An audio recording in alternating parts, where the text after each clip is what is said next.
Hello there, welcome to Wealth and Wellness Brilliant Podcast, and I have a wonderful guest here with me today. Hi, this is Yeliv Adams. I'm a business and franchise broker here in the U.S. And I am an emerging franchisor, Brilliant Massage and Skin, and today we are going to talk a little bit about what franchise brokers look for in brands when they present the brands.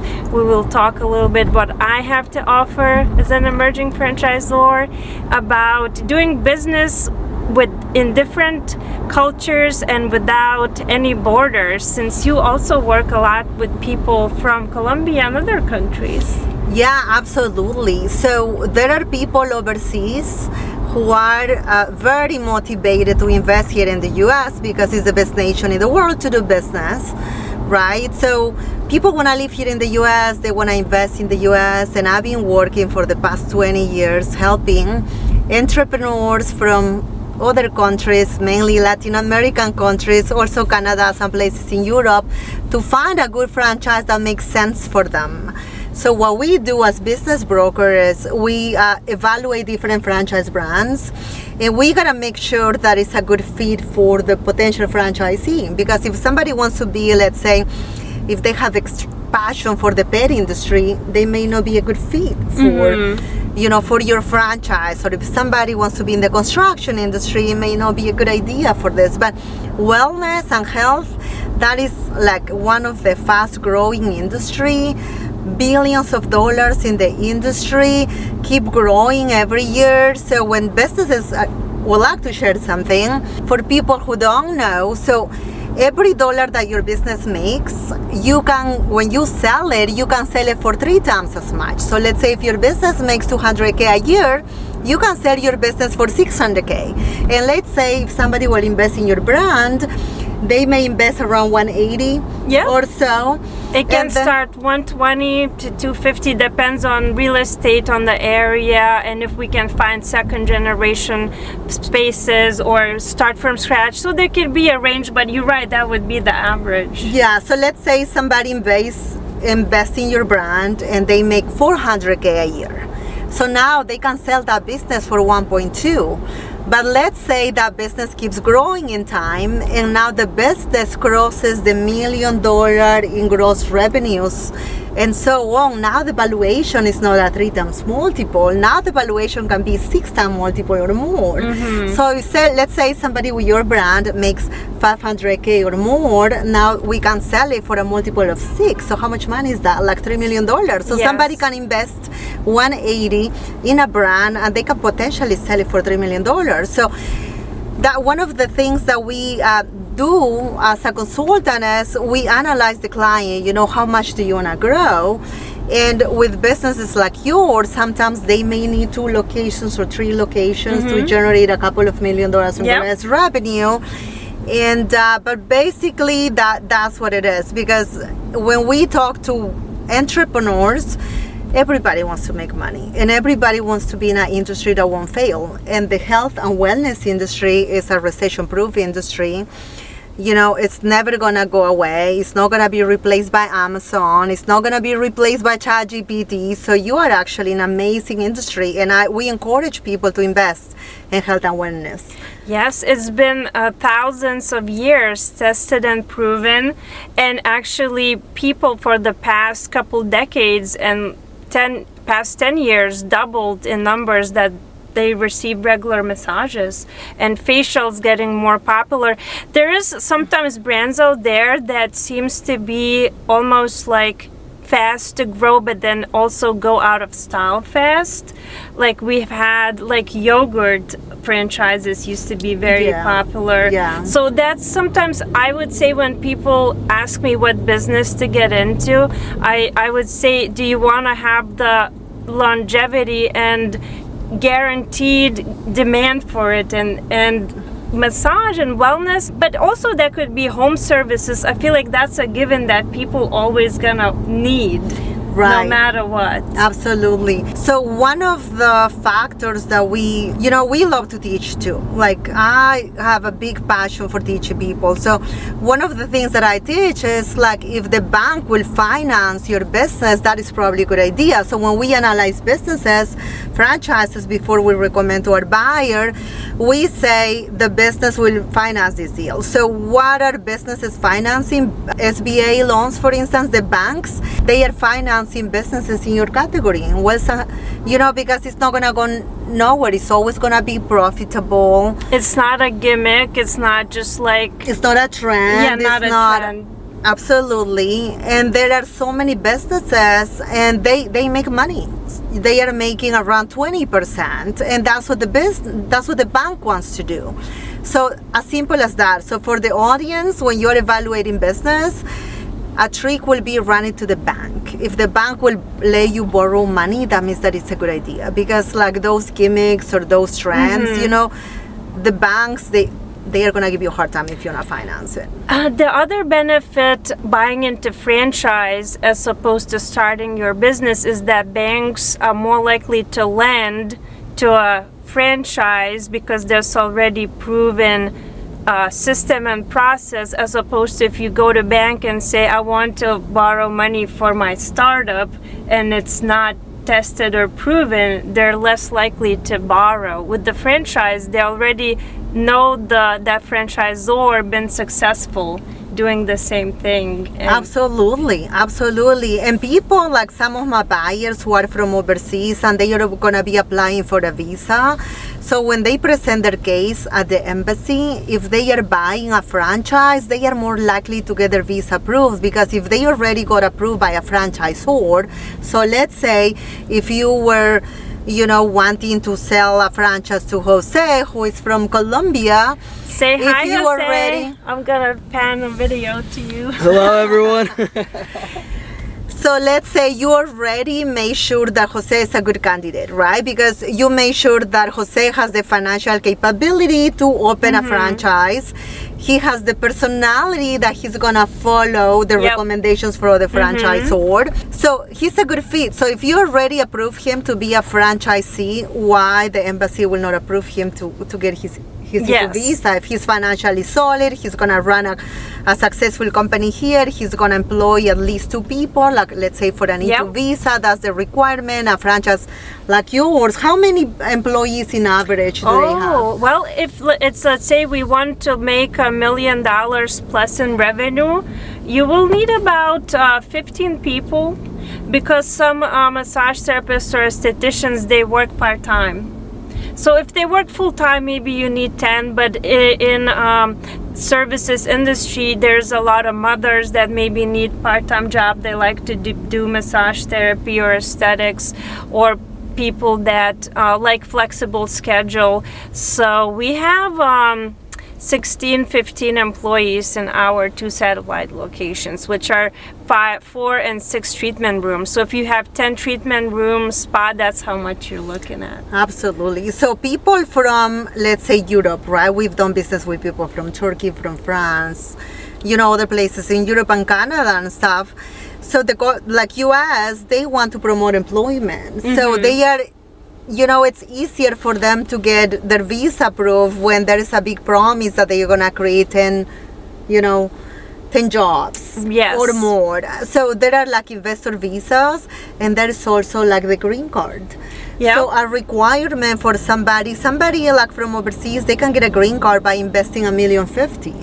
And the other condition is that they need to employ at least 10 people full time. So somebody can purchase multi-units from you, let's say 3 or 4 And we have them units available, because emerging brands have all territory that you like usually available. Right, and talking about emerging brands, one of the things that we like about emerging brands is that, they typically have, like, they can talk to you. Like when Jose opens his location, you don't have 20 or 100, 200 franchisees. So Jose is gonna be able to talk to the CEO. Jose is gonna have direct training from you. His territory is probably gonna be larger. Yes, exactly. His royalties could be less. His franchise could be less. His more technology flexible. fields could be less. So, yeah, it's probably a good idea.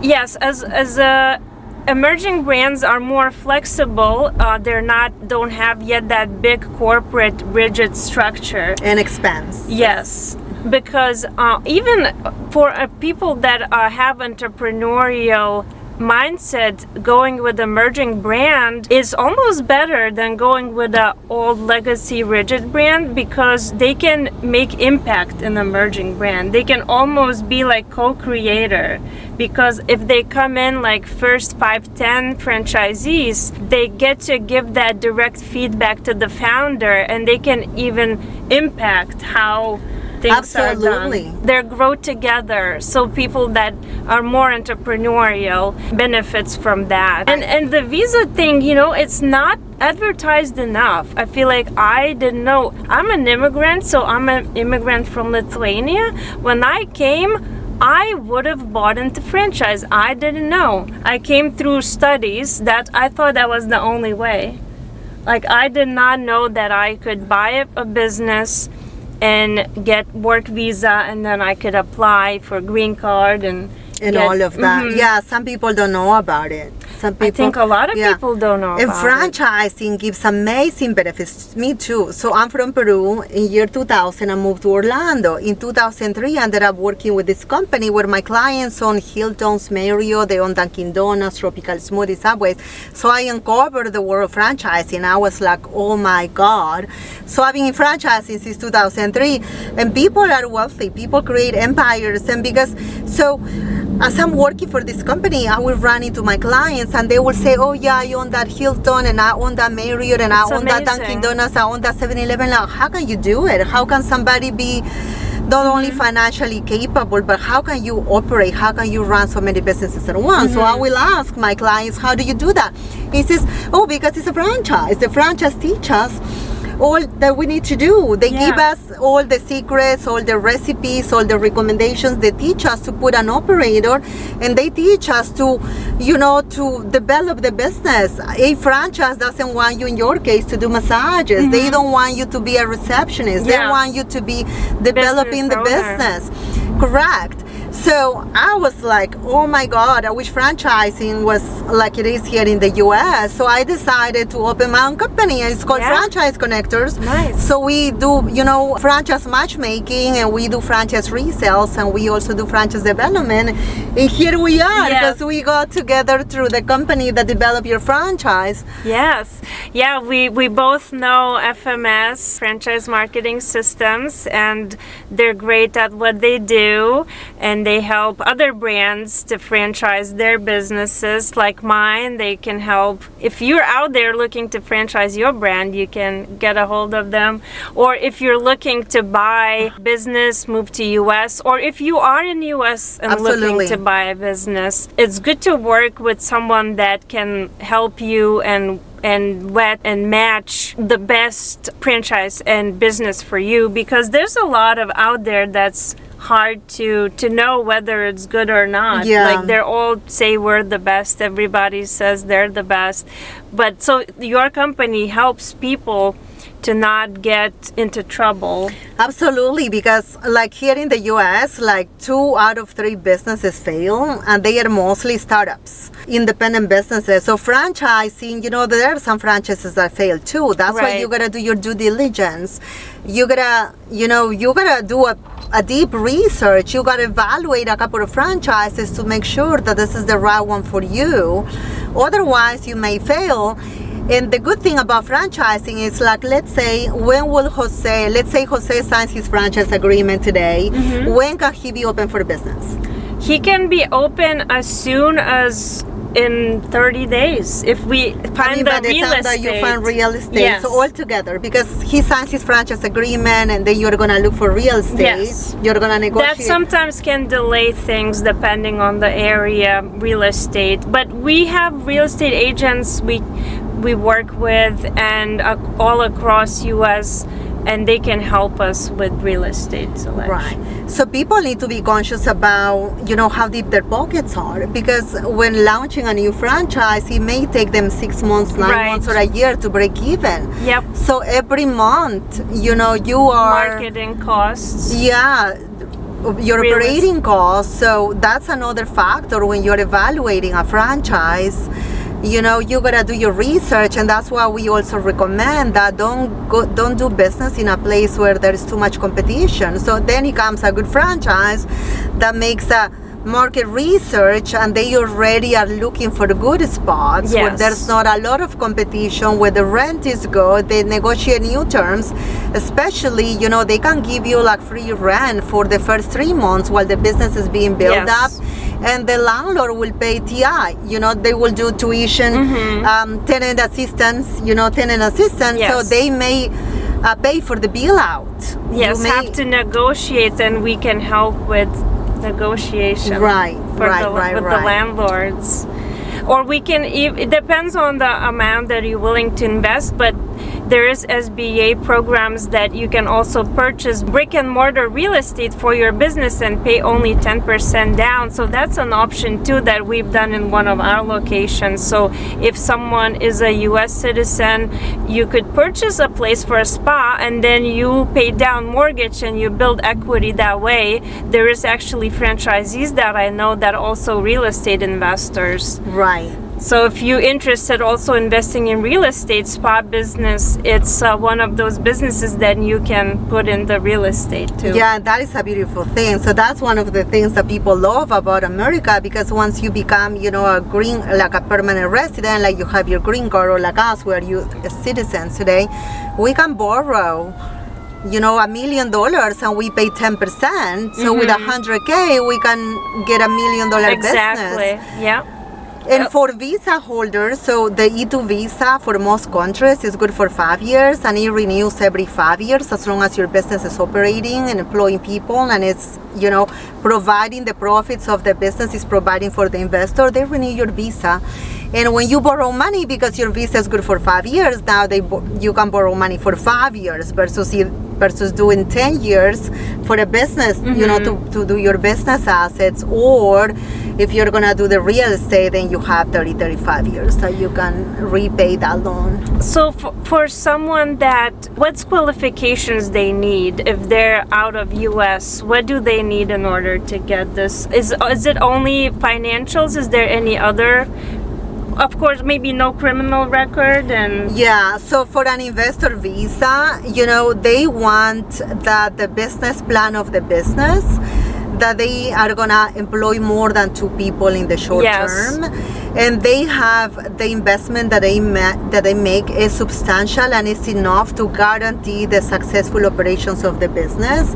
And they do a background check and things like that. But the US has a treaty. Pretty much every country in Europe already has a treaty with the US, where all they need to do is follow these qualifications. They invest in a business that employs more than 2 people, and they can get the E2 visa.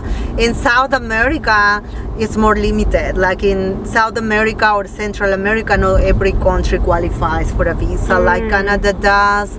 But it is amazing when you get the support for a franchisor, because you will tell Jose, you're gonna tell Jose, you need to employ, let's say 10 or 15 people, you gotta pay them this much. You're gonna give him all the guidance. Exactly. Your supplies, we already have a negotiated supply. And technology. Yep. So can you imagine if Jose wanted to open his own business from the ground up? He will make so many mistakes. It will take him years, and because he's a foreigner, they may not even allow him to lease a space. But when you come with a business plan from a franchise, and your franchise is already SBA approved, so it's more likely that Jose says, you know what, I want to put my brilliant business over there in that shopping mall. It's more likely that he will get a lease on because he's being backed by a franchise versus he says, I want to open my Jose massage. It's going to be much more difficult for him. And to your point, it took me many years to develop this system. It takes many years to develop smooth daily operation that it allows even like semi-absentee ownership.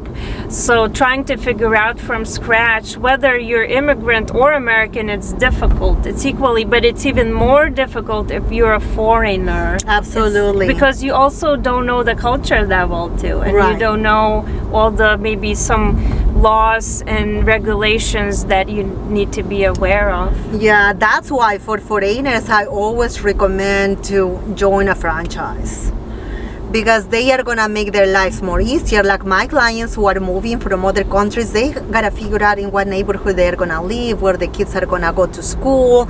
They have so much going on already. So if you join a franchise, your business is figured out already. They are gonna give you a roadmap. You gotta get this license, you gotta get these permits, you need this type of insurance for this amount, and we're gonna onboard your employees, we're gonna train your employees. Before you open your unit, we're gonna do marketing. So the day that Jose opens his spa, his business, he's already gonna have clients coming in. Yeah, and there's network effect, when there's becomes more unit, these clients can use their membership or get services and products at all these different locations. Yeah, and I love the fact that you're using memberships, because there are some businesses that are not doing memberships, and that is how you are retaining your clients, and Yes, that's how you're upselling them by memberships. And talking about semi-absentee business, before we forget, I will say that 8 out of 10 of people who are trying to buy a business, they want a semi-absentee business. Yep.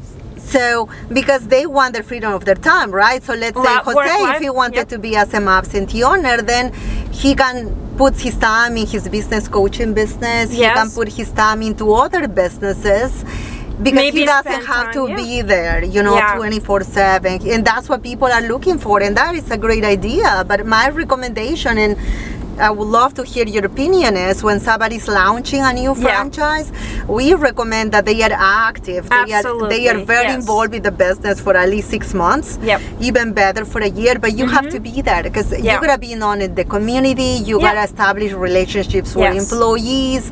You gotta know your market. So if you feel like I'm gonna buy this franchise, it's semi-absentee, in 2 months I'm out of here, that's probably not a good idea. Yes, or if you just want to put your money and not do anything at all and think that it's gonna work itself, it's not also a reality. Then you're better off just buy some stocks, don't buy a business. Right, but do you know that 50% of the people or more actually, who are wealthy here in the US, people become wealthy by buying businesses. People become wealthy because you won't real estate or real estate. Because a lot of people, especially overseas, they don't know that they can buy franchises here in the US.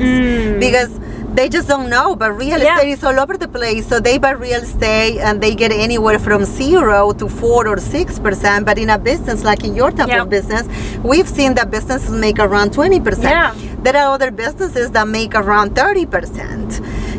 At the very least, businesses are making 15%. Food is less, food usually is less, but if you go with service or home service, you'll see more. Like quick service, they have higher margins. But I mean, if you want to become wealthy, you gotta put your money into business. Like we were at a conference earlier, and you can sell it later too. Absolutely.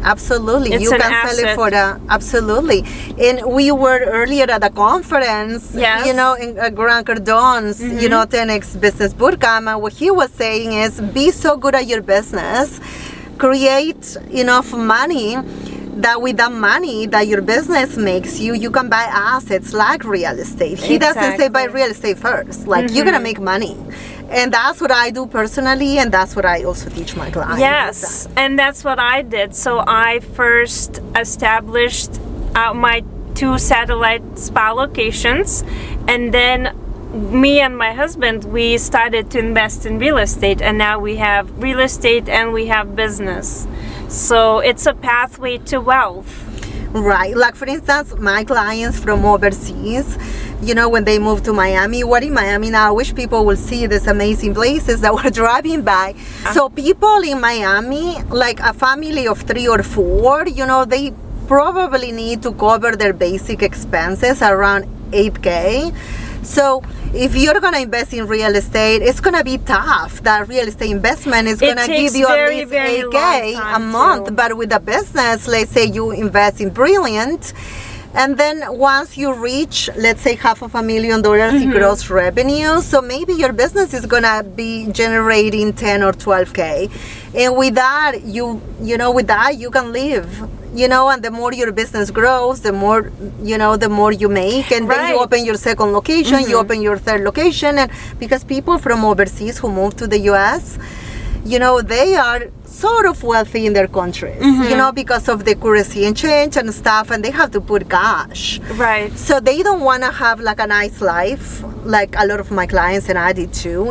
When I lived in Peru, I was so well off, and coming to the U.S., I had to start from the bottom. But thankfully, in the U.S., there are so many opportunities that you can create income quicker. You can do so much here in the U.S., different than in other countries. Yes. So. And then let's say with the work visa, so let's say Jose will, his wife, if he had kids, it covers the whole family. So let's say Jose will run the spa, and his wife can have a work permit, so she can work in the spa with Jose, or she can work anywhere. Yeah. She's free to work in any company in the U.S. She's free to open any businesses. So is Jose. He can open several businesses. So a business is like the doorway to be here, be in America, run businesses. And once you're running your business, and then your business has a credit history, now you can borrow money to buy more business assets to open a second or third location. Yeah. That's why sometimes a lot of people move to the U.S. because they want to play with the American money. Like, do you know that in South America it's tough to get like business loans? No. The interests are very high. So when people... What is the interest there? Like sometimes it's like 20-24% or more, or 40. It's I hard think to in start Argentina, business with that in Argentina, I think it got to a point that it was like 40%. So oh my gosh! Wow. yeah, so that's why people, when they move to the U.S., they sell their properties or their businesses, and with that money they invest in their business. And if you're in America, here we have it easy. Yeah. What do you do if you didn't have money? Maybe you can ask your husband, if you wanted to invest in a business today and you didn't want to put your own money, how can you buy a business? But if you wanted to buy a business today and you didn't want to put your cash, how will you finance that acquisition, that business? Well, my wife and I have some ability to self-finance using the real estate that we own, or just purchasing a business using money from the Small Business Administration. Or even seller finance. Seller financing, family.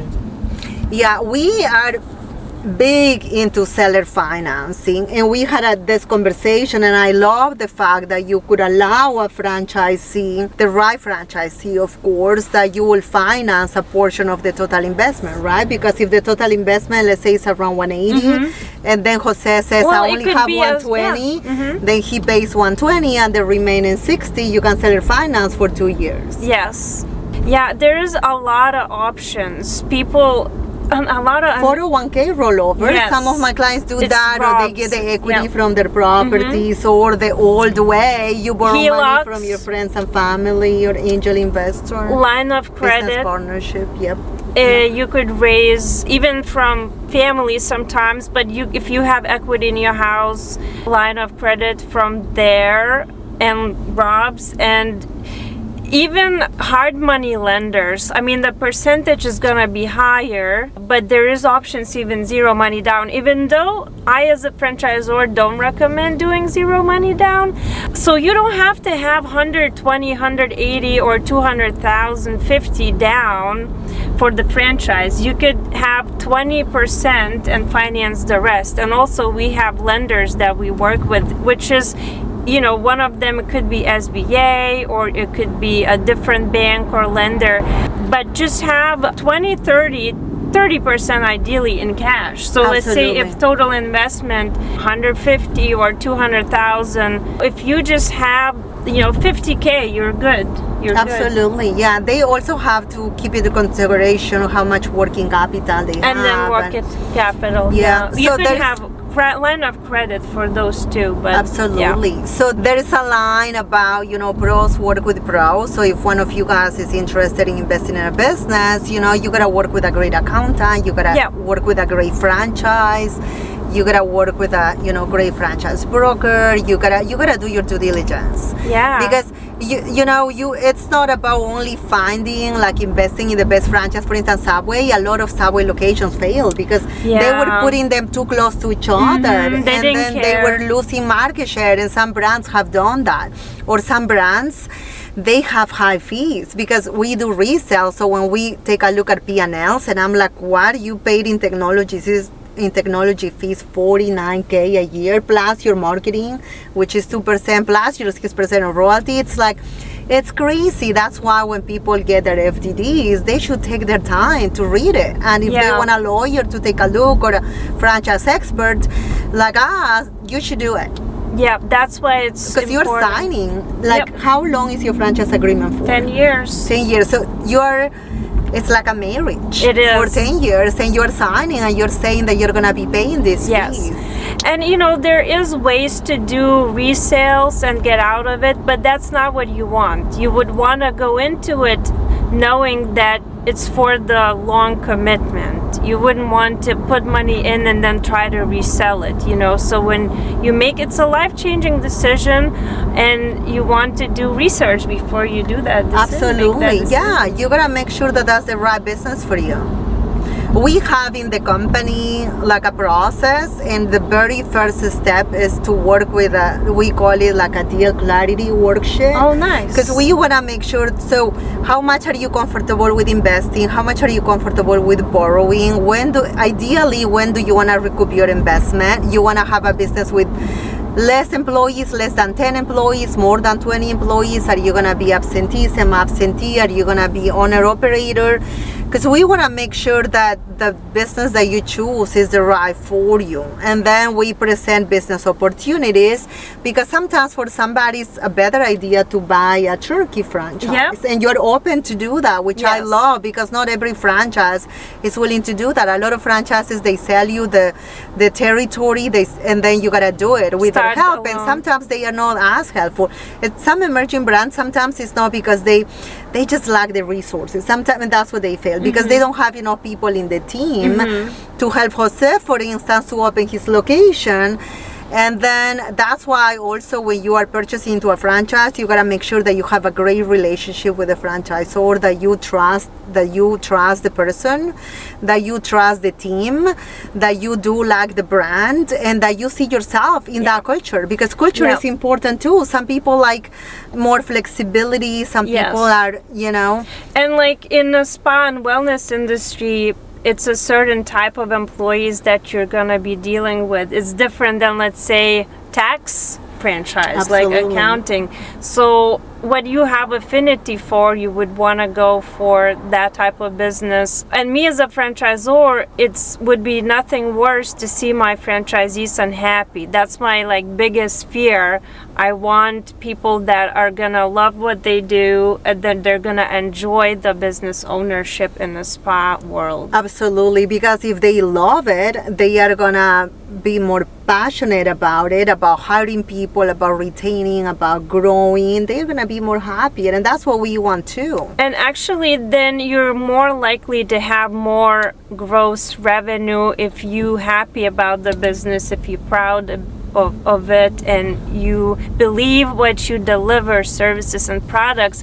With spa, it's, for me personally, is that you can see people come in with pain and they leave happy and smiling, and you're changing lives every day. So for me, that's the best part. Yeah, that's what I love about my business too, that we literally enhance people's life, because we're able to, like, the mission of my company is to create multimillionaires by investing in businesses and franchises. Yeah. Well, what people should expect when they look like any red flags, if they're trying to buy a franchise. So maybe they are too new, and their financial statements, I will always want to say, because emerging brands, they have their corporate location. So take a look at the P&L. And also, but the good thing about franchising is that, you know, in that FDD, you can also see if that franchise had any lawsuits, so you have to look into that. One of my recommendations will say you gotta have passion for, in your case, for wellness. They have to like the industry, and the mission that the franchise has to be similar than your own, and the values and what they wanna.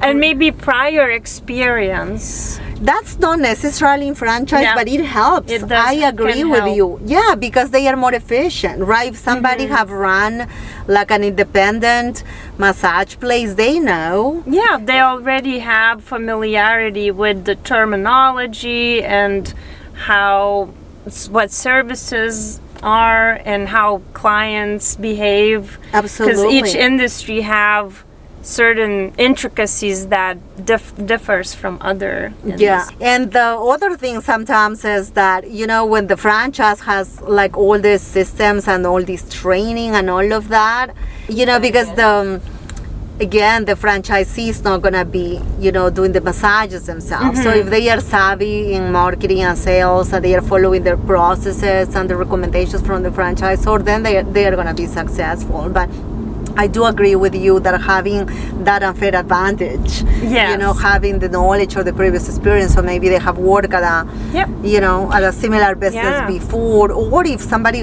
has an independent business, they can also put your flag in there, and transfer into a franchise. Conversion. Yeah, do a conversion.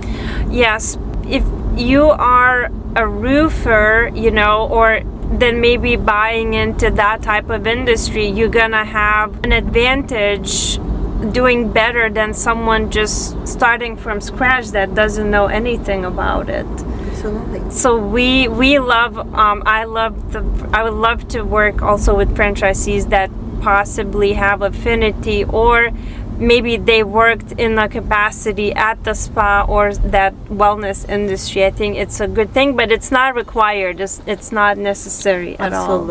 Absolutely. Yeah, or people that want to be owners, operators, or want to do some services themselves, that sometimes can help to have lower upfront investment, because actually my first franchisee, she's one of my employees, and she opened up smaller square footage now at first because she's also able to do services herself, and then she's transitioning out as she gonna hire more people. She's no longer gonna do the services themselves. So there's opportunity, people that maybe don't want to spend as much cash up front, but they're willing to put some more labor in, and they have the skills. Absolutely. That could be an option too. Absolutely. I mean, there's so much that can be done, because there's people, sometimes I run into people saying, I don't know if I can be a good business owner because I don't like sales and marketing. You don't have to, because, you know, especially in franchising, you know, they are going to help you with lead generation and with marketing. But if you don't feel you are strong in sales, then hire somebody who's good in sales. And same thing applies for operations, right? If somebody feels like I'm not good with operations, then hire somebody who's good with operations. Exactly. Do you think people should consider when they're looking into different franchises? I will say they need to look at the total investment amount, so they gotta be comfortable with that, and that working capital. And by talking to another, franchisee or similar businesses, like they can ask other massage, business owners, how was their first year like, how long it took them to break even. Yes, talking to plan for it. Yeah, so having validation is good. Sometimes emerging brands don't have yet much validation, but at least you can talk also to employees in the business if they're happy working there. How is the system? How is their whole experience? Absolutely. And I will go to a competitor franchise, and I will talk to a competitor franchisee and ask what that business is like, Yeah. But so that will be a recommendation. The other recommendation is location.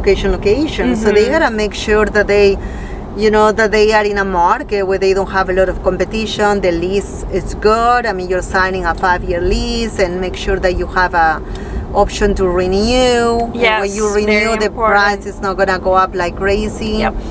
Yep. So the other thing, so I'm real estate investor. That's why I say if someone is able to buy, then you have control over that building, and then you don't have to worry about like renewing the lease or all that. So if you thinking to buy a business, we as a franchisor can help you also buy that building, select the building where you can actually own and have control, and you could actually rent if there's extra space, rent another part of, like if there's 2 units in the whole building that you bought. SBA has a 504 loan program where you need to occupy 50% of the building, but the other 50% you can rent, so then it offsets your lease costs. Absolutely. Because now you're renting half of that building, and then so it's almost for free. Absolutely, the other half. absolutely. So there's so many. Yeah, so many things. Maybe they can buy some equipment in credit too, so that is gonna be helpful. I always recommend my clients to, to have good working capital, because you don't want to spend all your cash and then you don't have money for marketing. Yes. And then, you know. And also, for example, we as a brand, so we have a machine hydrofacial, which is $40,000 equipment for facials. For our franchisees, we allow to buy that one later. So, if they want to focus on marketing first, because I think marketing is very important, is the most important, generating the leads. So get some people coming through the door, like getting those massages, have facials, back bar and waxing with the products, and then once you got a cash flow, then you can maybe purchase more expensive equipment. Absolutely. Yeah. So as an emerging franchisor, we offer this, and we're flexible. Like some legacy brands, they'll tell you, no, you have to buy all this expensive and from this equipment place, and so that's a benefit of Virgin brand, that there's more flexibility. The net worth also, like they require very high net worth. We're able to work with people that maybe don't have $1 million of net worth, right? Like, because there's some legacy brands, even like McDonald's, I think you need like 2 or 3 million net worth, or 1 million. With us, we don't require that much. Right. So who is your ideal franchisee? Ideal franchisee, someone that has affinity to preventative health services such as massage therapy, natural pain relief, beauty treatments, facials, waxing, so aesthetic services. I would love to work with immigrants, since I'm an immigrant myself. We welcome people from other countries and Americans that, or perhaps maybe gone to massage or aesthetic school but don't want to be doing the manual labor, but they have some savings, or maybe we can work to help them with financing, and they would like to open their own spa, and they have that entrepreneurial mindset where they want to be a business owner. They don't want to be the technician. They want to manage other people. Absolutely. But they still want to be in this industry, and they maybe already understand the industry. So that's ideal. But anyone, even if you're 9 to 5 right now and you want a more flexible lifestyle, more work-life balance, spend more time with your family, we are able to help you, and we're happy to work with you. But positivity too, what I'm looking for in the franchisees. Attitude, positive attitude, can-do attitude, not complainer attitude. I think that's important for any absolutely, in life. And especially because you are in the service industry, so you gotta be loving, you gotta be caring. People, you're people's person. You can get along with people. You're not afraid to talk if you have to, if the customer is there, to resolve some situation. I mean, you don't have to, you have a customer service person, right? But you still should be able to also get along with employees well. Absolutely. Gotta be good with employees. You don't want to be like boss that nobody likes, because your business is Absolutely. not going to succeed. Yeah, if you're absolutely. like That's the that. reason why, when they cannot manage the people, when they cannot retain them and motivate them. And the business. Yes, you got a leader. You gotta be a good we're leader, looking for absolutely. leaders, the people that want to be leaders, positive, inspiring, inspire others to do Absolutely, well, to do absolutely. great. They want to build people who are going to Yes. help the business owner keep building the company. What makes your brand unique and different compared to other franchises Yes. out there? Well, we have remote receptionists, so we don't have in-person desk where in a lot of legacy brands you come in and then there's like receptionists. Oftentimes they're college kids, honestly, that don't kind of even care that much Yeah, about they're you. on their phone. Yeah, they're on their phone and okay, we'll check you in. But we train our therapists. So our massage therapist and esthetician, they have the schedule. They know when the client come in, each client names, their intake form, and they greet the client. They care about the client because this client is gonna get on their table. They're gonna treat them, they're gonna work with them.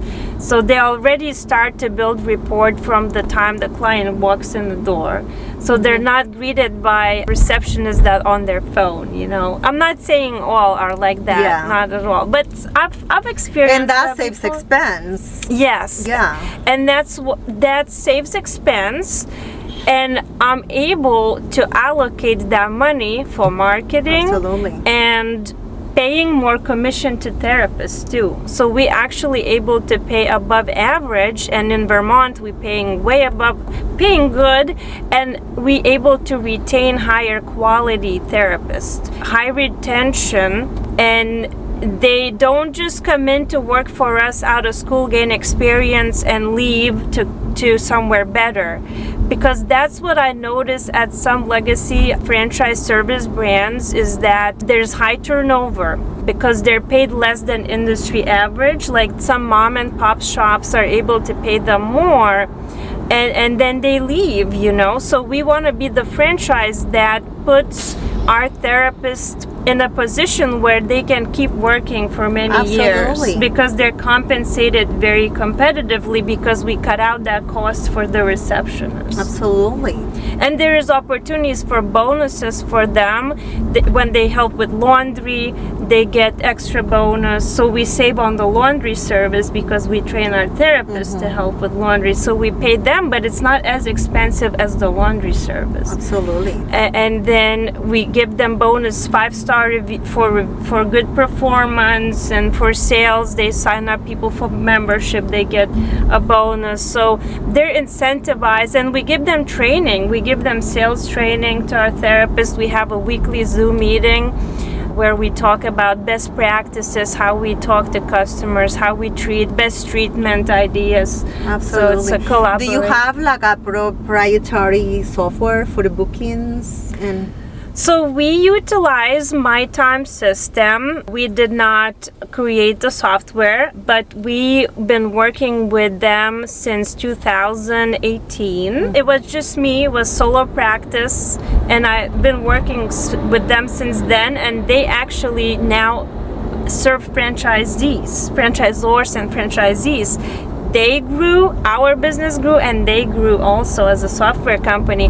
And over the years, they actually developed a lot of custom features for us, because we started with them when we were small, and as we grew, they were able to accommodate what we needed, like the customized memberships, packages, and different features. So while it is like you can go and sign up with them, but we do have some created features that is unique to us.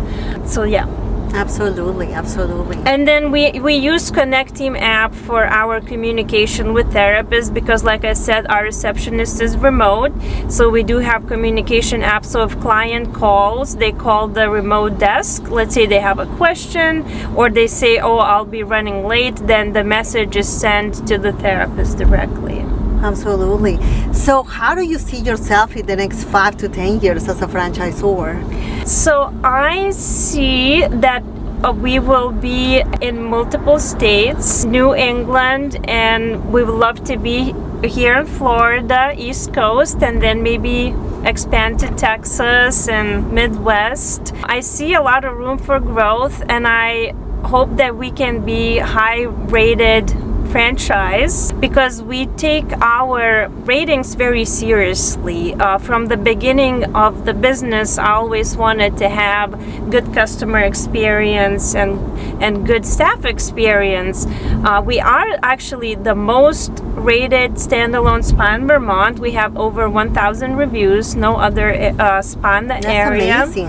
And it is a small community, 40,000 people, Burlington area, and then surrounding towns. So it's not a big area. So for us to have that many reviews, it's a big accomplishment, and it's 5-star average. I'm hoping that we can maintain that quality and onboard franchisees that are passionate delivering these services.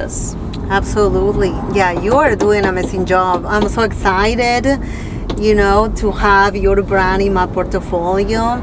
And people who are watching this, you should take a look at this franchise opportunity.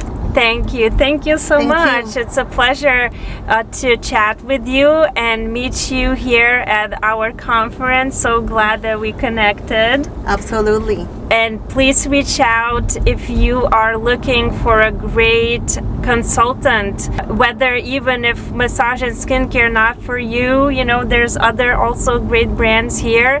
And if you're interested in our brilliant brand, reach out to us. Absolutely. Have a brilliant day. Yeah, have a great day.